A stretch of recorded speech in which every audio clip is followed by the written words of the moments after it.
Hey everyone, Luke here. Now before I actually get into the review, just want to say a few little things. Thank you everyone for the warm reception I've got ever since I started doing Dr. Stone videos.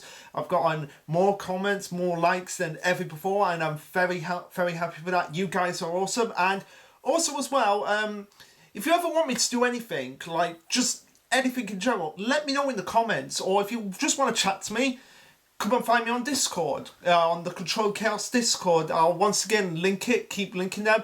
Or find me on Twitter. I'll link my Twitter as well. So if you guys ever just want to talk to me, either in a chat like what I've been doing with Party Jams, or just chat with me like vocal to vocal about anything, just let me know. And obviously if you want me to do a video talking about a certain character or anything, or a certain series that you recommend to me, let me know and I'll read it and I'll give you my honest impressions of it. Maybe I should make that in a section. If you guys give me any series that you want me to check out, I'll do an honest impressions on it, or honest impressions on, like, let's say the first 5 episodes or the first like 10 chapters of a manga. I feel like that's fair as well. But anyway, guys, enough chit chat. Let's just get into the review, because fucking hell, this chapter was awesome!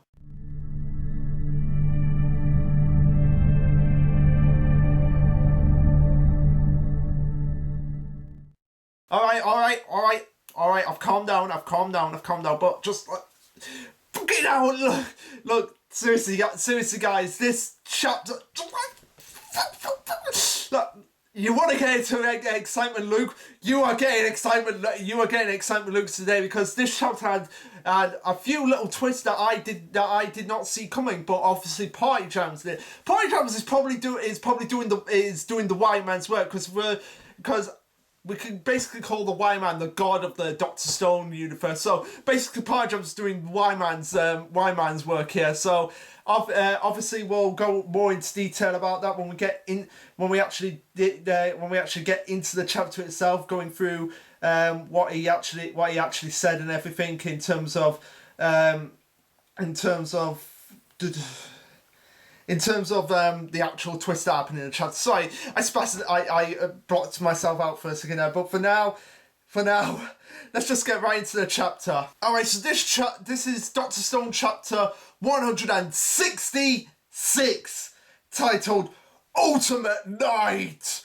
Ultimate Night! We have the Ultimate Night because he's an Ultimate Night! Yeah, and obviously the battle between the Kingdom of Science and the American Science team, it's heating up to an insane degree here. I have absolutely no idea where this arc is going to go now, or even how long. I actually thought the arc was going to be sort of like wrapping up now, but this chapter has thrown that into a curveball here. But anyway, before we get into it, we've got to start off with the colour page. Yes, Dr. Stone gets another colour page, and you know it's always exciting when Dr. Stone gets colour page, because this is actually about a popularity poll. Now, obviously they only have like the big 3 on here. I can't remember exactly what the others were. So if anyone wants to comment on that in the description below, or in the comments below, that'll be great. But the top 3 were obviously the sulfate drug, and we see Ruri holding like the leaf that was used to actually get her to take the sulfate out. The second one is katana blades, which obviously when that showed up, everyone just lost their minds about it. They have Japanese katanas, not just the audience, but the characters in the series as well. And obviously, number 1, the most obvious one, the one that everybody thinks about when they think about Dr. Stone. I'm not talking about the petrification weapon or the purse itself. No. The one that we're talking about, first place in the scientific poll, popularity poll, was Cola. Yes, I do actually have this in an Infinity Gauntlet mug. If you want to know where to buy this, look on any of the Disney stores. Obviously I got this in the Disney shop near in the city where I live. But yeah, Infinity Gauntlet mug. You can't beat it, especially when you're drinking Coke. Oh, that is good stuff. Actually, it's Pepsi Max, but who the hell cares? It's Pepsi Max playing Cola in this video. But yeah, Awesome color page featuring Gen, Rui, Senku, and Kohaku. Really, really badass color page. Although Senku's doing a pose kind of like this. The one thing that he's missing is the Yu-Gi-Oh card, because then he could go, it's time to do. And I mean, seriously, Senku could fit in with a Yu-Gi-Oh protagonist with the ridiculous... yeah, let's face it, Senku's hair is pretty ridiculous. Like, just the way it's green and white and spiky up. I believe actually, it was Tekken who said that Senku's hair, it kind of looks like a leak, and yeah, I can actually see that. It does look like a leak. Mind you, Stanley and Sinu's hairs, they do look like leaks themselves as well. Alright, so the chapter starts off a little bit after the last chapter, where we're seeing the damage done to the Perseus, and it is pretty brutal, the damage that's done to the Perseus. Like, you have basically where the missile launched from Sinu's submarine, it's just blown off the entire front end of the Perseus itself, and Lord knows how long that's going to take to repair. Although, judging by the characters in the series, it'll probably only take them about, I'd say, 2-3 days max. Considering it took Chrome and Katsuki 3 days to build the water mill. But anyway, we see Sinu, who's over an intercom it's getting in the background as he's like, I take it you've commended the Bratz home base, and we see Gen just like there, like going like absolute shock, like holy shit they actually did it, and they go, it's science versus science. A new world chess match to capture the enemy leader. So I love that, they're just playing like basically a game of scientific chess, just moving around the pieces of where things going to be, both in terms of people and in science projects as well. And they go, this is our chance for total victory, as we see Sinu's forces just commandeering the Perseus and going, sorry kids, but your mothership is now ours to embrace. This game ends with our win. That area battle wasn't just about controlling the sky. No, it was about distracting them. So like, as with everyone watching the area battle, they wouldn't be noticing the submarine that was actually coming towards them in the boat themselves. And it was a convenient and well executed distraction on their part. As Sinu's forces are celebrating their victory over the Perseus, we see the guy who was actually attacked by Mozu and Ginru and Matsukaze at the end of the last chapter, who's like it was too much using spears and swords against the machine gun. However, those warriors were so fearless that they didn't even flinch when they were like seeing the machine guns. As we see Mozu coming up on them, and actually attacking them, and actually attacking the guy again. I believe he's attacking him again.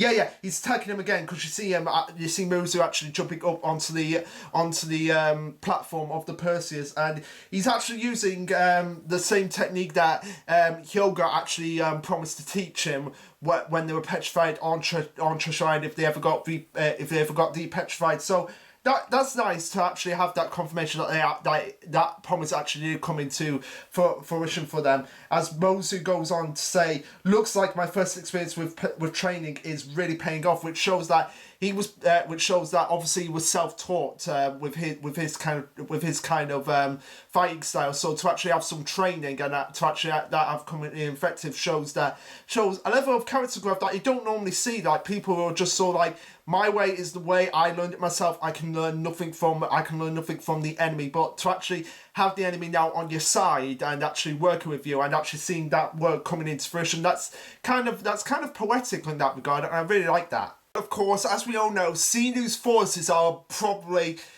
more military trained and military tacticians than we know of. As we see one of the guys who kind of looks like a cross between Yamamoto from Bleach and Santa Claus, because he has the great big bushy beard, just shows that he has grenades attached to him.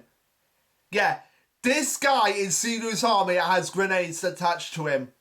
That is pretty badass. as everyone is just completely shocked by this, and we see him throwing the grenades. But of course, Matsukaze being Matsukaze is like, are those things capable of widespread destruction, just like the petrification device?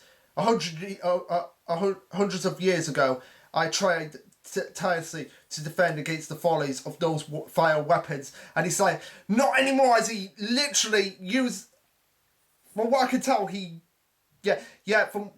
uses a pole or a battering ram to just like whack them like baseballs, and shoot them up to the area above the premises and just explode at the last minute. Although that really should have done more damage than what we're seeing now, because if anyone's even been near an explosion, you know how powerful it is. Like, to give you a perspective of my real life, even when I was at university, there was a tank, like an oil tank, that exploded. Fortunately, no one was hurt. That's a good thing. Nobody was hurt. But when we were seeing it at the time and it just went off, it was deafening. And I was literally like about a quarter of a mile away. That's how powerful an explosion can be, and that's just from an oil tank, like a fuel tank exploding. Imagine what grenades could do, and not even one grenade. Like, about, from what I can count here, 1, 2, 7 grenades. Yeah, so yeah, that should really do more damage and be more deafening than it actually was. As we get a little bit of an interaction between Matsukaze and Mozu, because obviously being from different eras and different time periods, they're kind of like a bit wary of each other still. But now that, especially with modern moves and age, they're kind of wary of that. But now actually seeing them come into effective and being combined together to create something incredible, they're actually commending each other on that front. We see Magma's waifu, because we still don't know a name for this damn woman. She's been in so many chapters now. We still have no idea what her name is, and I'm just calling her Magma's waifu just because it seems like she would be like the obvious candidate to be someone to marry Magma, because they're both brutes. I think and from what I've seen, she tends to act first, ask questions later, and her head, she seems to not be the sharpest tool in the shed, and that just seems like an appropriate person for Magma to actually marry. She's going on and saying to the guy who just thrown the grenades, it's like, not in these close quarters. How many bodies are you trying to rack up? Because obviously the fact that those grenades were launched just on the Perseus in general, and if Matsukaze hadn't whacked them away, they'd probably all be dead at this point, and the Perseus would be sinking into the bowels beneath the sea. So she's like, "Are you insane? Are you trying to kill all of us here?" And we see probably the funniest moment in this chapter, Mozu giving a combination of his creepy and goofy face here, and it just makes it even more hilarious. He's like, you really want to kill all our cute girls? Aren't you people short-headed?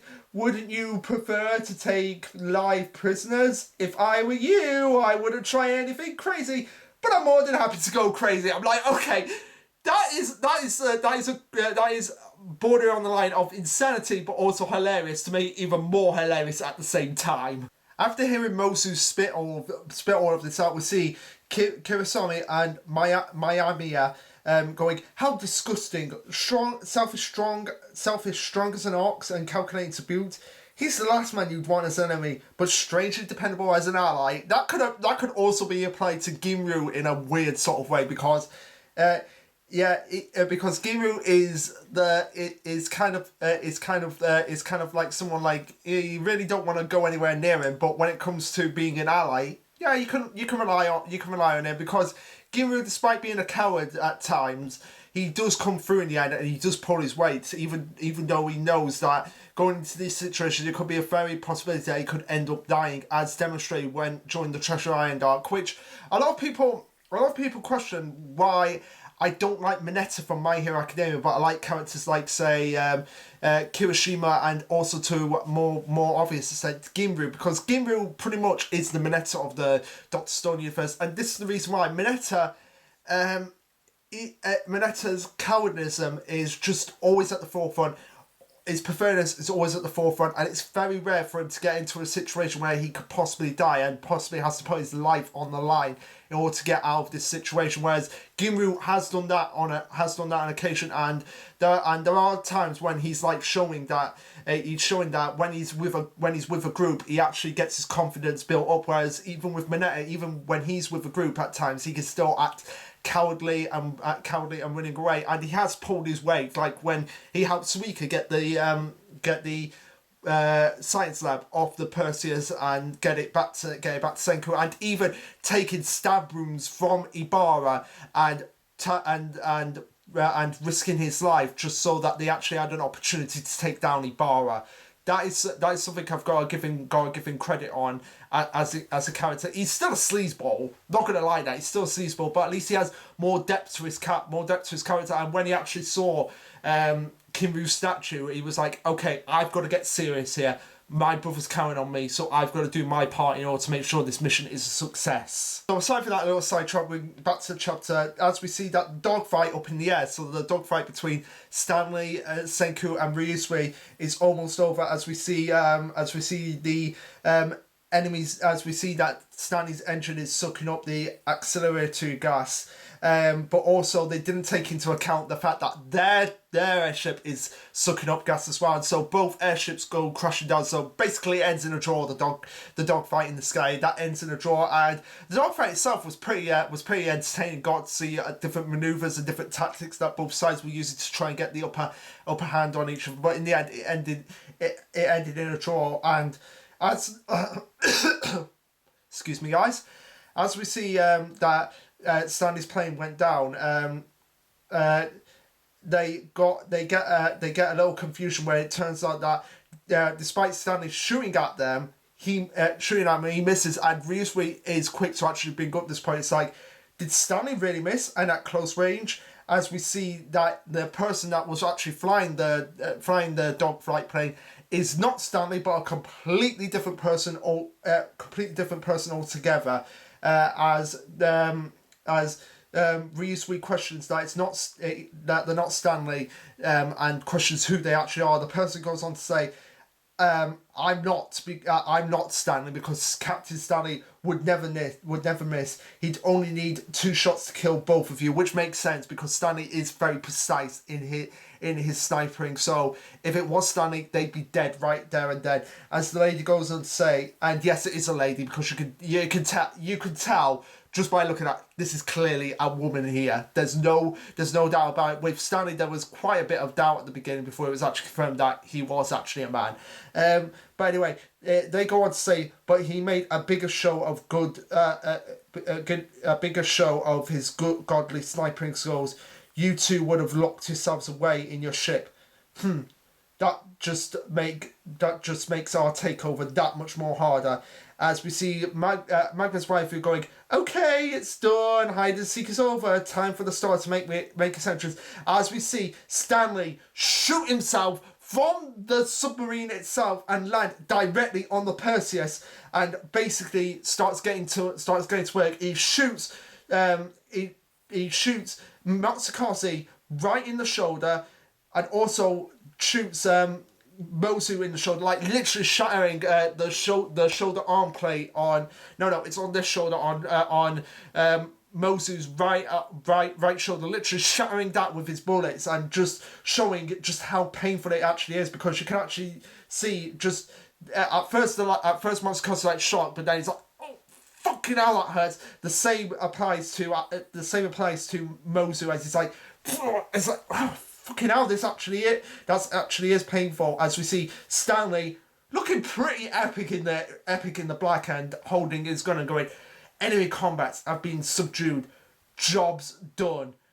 As we see Xenu actually playing the strategist and using basically Stanley as his ultimate knight, which is the reference to the title, but also a metaphor to the fact that he is the knight of a chessboard, which actually makes sense because on his part, because you see Stanley shooting up from the submarine and landing on the Perseus, which is probably indicative of a knight being able to jump over pieces itself. That's probably what it's indicative of. So that's quite an interesting and clever metaphor that they're going on here. But anyway, as Xenu is getting a little bit cocky and calling Stanley his ultimate knight, we see Senku going, ultimate knight, huh?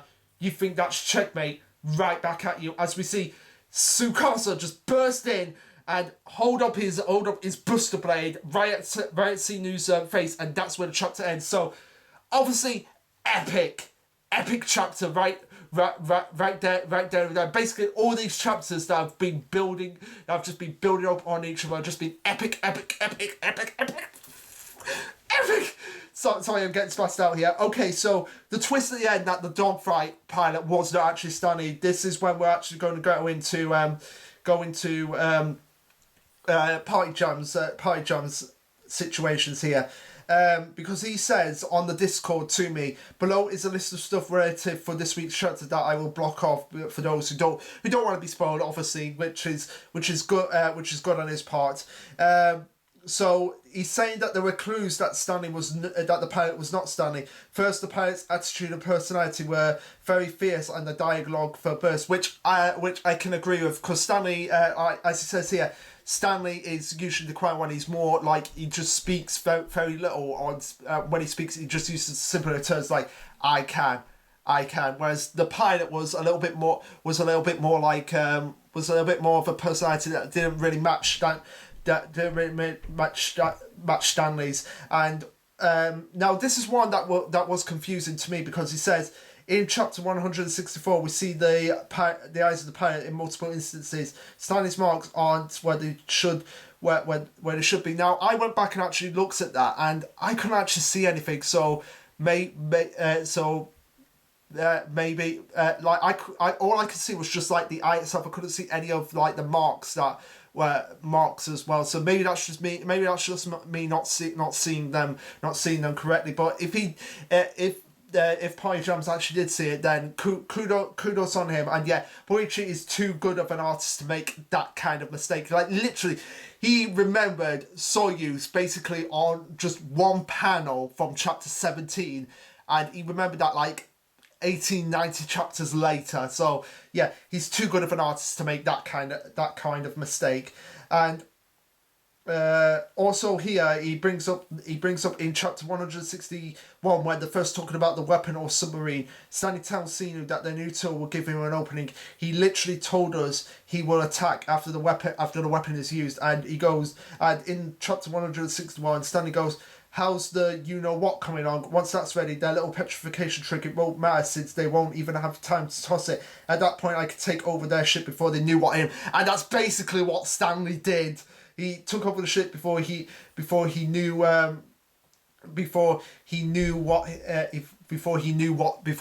hit him. And he also forgot to mention that the pilot never acknowledged Senku being alive, which actually does make sense. Like, if it was Stanley, he'd be like, holy shit, Senku is still alive.